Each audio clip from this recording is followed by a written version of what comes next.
Hello बच्चों, let's read the question. The question says in the diagram if angle BCP dash is equals to ABQ is equals to 60 degree then triangle ABC is a. ठीक है बच्चों, तो triangle ABC किस तरह का triangle होगा ये हमें बताना है. अब ये वाला एंगल हमें कितना गिवन है 60 डिग्री और ये वाला एंगल भी हमें कितना गिवन है 60 डिग्री. ठीक है बच्चों, तो इस क्वेश्चन को करने के लिए हम क्या करेंगे, की कंसेप्ट लगाएंगे. की कंसेप्ट, और की कंसेप्ट के अंदर हम क्या यूज करेंगे, तो अल्टरनेट सेगमेंट थ्योरम. अब अल्टरनेट सेगमेंट थ्योरम का स्टेटमेंट क्या होता है, angle the angle between the angle between code and the angle between code and tangent, the angle between chord and tangent will be equal to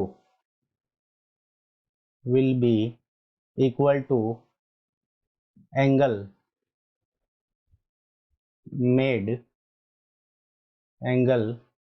made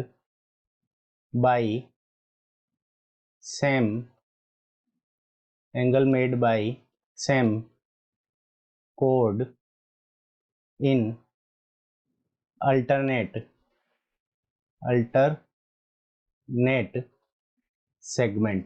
ठीक है बच्चों, तो यहाँ पे क्या होगा, अल्टरनेट सेगमेंट पर जो एंगल बनेगा वो क्या होगा, कोड और टेंजेंट के बीच में बनने वाले एंगल के इक्वल हो जाएगा. ठीक है बच्चों, तो अब देखो सबसे पहले हमारा बी क्या है, कॉन्टेक्ट पॉइंट है.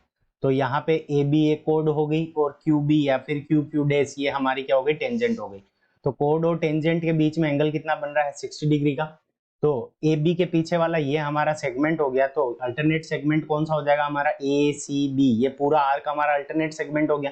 तो ए बी के कारण यहाँ पे इस अल्टरनेट सेगमेंट पे एंगल क्या बन रहा है, सर्कमफेरेंस पे ये बन रहा है 60 डिग्री. तो ये वाले दोनों एंगल हमारे क्या होंगे, इक्वल हो जाएंगे by alternate segment theorem. So angle A B Q is equals to angle A C B is equals to 60 degree. ठीक है बच्चों, तो यहाँ पे ये दोनों एंगल हमारे 60 डिग्री के आ गए. अब इसी तरह से यहाँ पे सी पॉइंट कॉन्टेक्ट पॉइंट है, इसके ऊपर कोड बन रही है ये सी बी और टेंजेंट क्या है हमारी सी पी डैश.